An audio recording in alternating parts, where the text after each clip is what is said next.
Listening, obat kumur. Listerin itu, dengerin maksudnya. Jadi guru itu bukan cita-cita, jadi guru itu nasib. Tragis. Kalau seandainya kehidupan sehari-hari guru honorer diangkat menjadi film, itu rasanya terlalu vulgar. Dikecam KPI, konten negatif, masuknya ke deep web. Ade harus tahu kalau gaji kami itu lebih kecil dibanding nilai ulangannya Nobita. Nobita ulangan nilai 0. Kami gaji kalau misalkan dikalkulasikan sama kebutuhan, minus. Nih gaji 100.000 nih. Ya, mau makan enak aja, mitos. Solusinya kita kalau mau makan enak paling 100.000 nih kita beliin kuota 10 giga, buka YouTube, tonton tuh Tamboykun mukbang sebulan. Effortnya gede. Di kelas ngadepin anak yang badungnya bukan main. Kita lagi ngajar depan kelas nih, ngejelasin. Ada aja tuh yang gendang-gendang meja. Ada yang jadi vokal. Ada yang pakai suara 2, perkusi mereka. Kita di depan dianggap apa? ADMS, Erwin Gutawa, Jayadi. Guru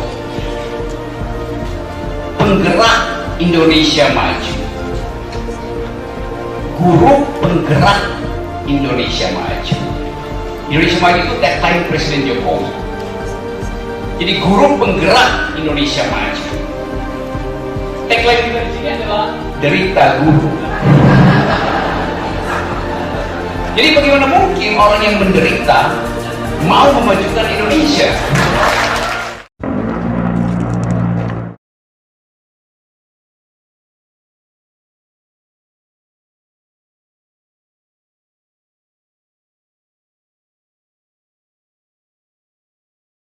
Hari Pendidikan Nasional peringati setiap tanggal 2 Mei sebagai bentuk ungkapan rasa syukur kita sebagai putra-putri bangsa Indonesia yang kini telah bebas menikmati indahnya pendidikan di negeri ini. Berbicara tentang Hari Pendidikan Nasional, kita tidak boleh melupakan jasa-jasa dari salah satu tokoh pahlawan nasional, yaitu Ki Hajar Dewantara, sang bapak pendidikan nasional, sosok pahlawan yang telah mengangkat derajat pendidikan di negeri ini. Nah, agar lebih mengenal sosok Ki Hajar Dewantara, simak terus video ini.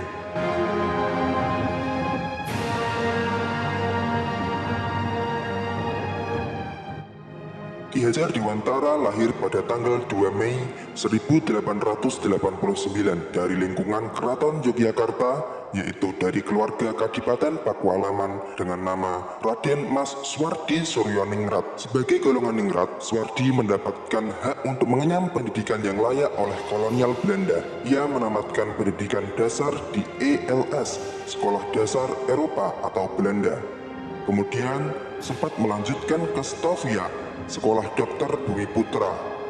Tetapi tidak sampai selesai karena beliau sakit. Setelah tidak berhasil menyelesaikan pendidikannya, Suwardi mengawali karirnya dengan bekerja sebagai penulis dan wartawan di beberapa surat kabar, antara lain di Setia Utama, Midin Java, The Express, Utusan Hindia, dan lain-lain. Suwardi tergolong sebagai penulis yang handal. Tulisan-tulisannya komunikatif, tajam, dan patriotik, sehingga mampu membangkitkan semangat anti-kolonial bagi pembacanya. Selain ulet sebagai seorang wartawan muda, ia juga aktif dalam organisasi sosial dan politik. Pada tahun 1908, beliau bergabung dengan organisasi Budi Utomo bersama Douws Dekker dan Dr. Cipto Mangunkusumo, yang kemudian dikenal sebagai Tiga Serangkai.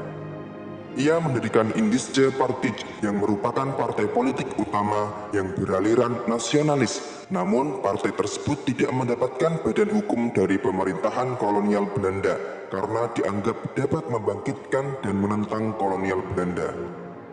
Kemudian pada tahun 1913, pemerintah Hindia Belanda berniat mengumpulkan sumbangan dari warga, termasuk pribumi, untuk merayakan 100 tahun kemerdekaan negeri Belanda dari penjajahan Perancis. Hal itu menimbulkan reaksi kritis dari kalangan nasionalis, termasuk Suwardi. Suwardi melancarkan kritikannya melalui salah satu tulisan yang cukup terkenal, yaitu Als ik een Nederlander was, yang berarti andai aku seorang Belanda. Tulisan beliau ini dimuat dalam surat kabar The Express tahun 1913. Sekiranya aku seorang Belanda, aku tidak akan menyelenggarakan pesta-pesta kemerdekaan di negeri yang telah kita rampas sendiri kemerdekaannya. Sejajar dengan jalan pikiran itu, bukan saja tidak adil, tetapi juga tidak pantas untuk menyuruh si Inlander memberikan sumbangan untuk dana perayaan itu. Ide untuk menyelenggarakan perayaan itu saja sudah menghina mereka, dan sekarang kita keruk pula kantongnya. Ayo, teruskan saja penghinaan lahir dan batin itu. Kalau aku seorang Belanda, hal yang terutama menyinggung perasaanku dan kawan-kawan sebangsaku ialah kenyataan bahwa Inlander diharuskan ikut mengongkosi suatu kegiatan yang tidak ada kepentingan sedikit pun baginya. Karena tulisan-tulisannya itu, dia kemudian dijatuhkan hukuman internering atau hukum buang tanpa proses peradilan. Atas permintaannya, dia dihukum buang ke Pulau Bangka. Namun, atas permintaan kedua rekannya dari 3 serangkai yang juga mendapatkan hukum buang karena membela Soehardi, mereka bertiga dibuang ke Belanda. Kesempatan itu mereka gunakan untuk mendalami dunia pendidikan. Soehardi kembali ke Indonesia pada bulan September tahun 1919. Pengalaman mengajar ini kemudian digunakan untuk mengembangkan konsep mengajar bagi sekolah yang ia dirikan pada tanggal 3 Juli 1922, yaitu Perguruan Nasional Taman Siswa. Saat ia genap berusia 40 tahun, ia mengganti namanya menjadi Ki Hajar Dewantara. Ia tidak lagi menggunakan gelar kebangsawanan di depan namanya. Hal ini dimaksudkan supaya ia dapat bebas dekat dengan rakyat, baik secara fisik maupun jiwa. Semboyan dalam sistem pendidikan yang dipakainya kini sangat dikenal di kalangan pendidikan Indonesia. Secara utuh, semboyan itu dalam bahasa Jawa berbunyi, Ing ngarsa sung tulodo, ing madya mangun karso, tutwuri handayani. Di depan memberi contoh, di tengah memberi semangat, di belakang memberi dorongan. Semboyan ini masih tetap dipakai dalam dunia pendidikan Indonesia hingga sekarang. Ki Hajar Dewantara meninggal dunia di Yogyakarta tanggal 26 April 1959 dan dimakamkan di Taman Wijaya Brata. Nama Ki Hajar Dewantara tidak hanya diabadikan sebagai nama seorang tokoh dan pahlawan yang tanggal kelahirannya, yaitu tanggal 2 Mei, dijadikan sebagai Hari Pendidikan Nasional, tetapi juga ditetapkan sebagai Bapak Pendidikan Nasional.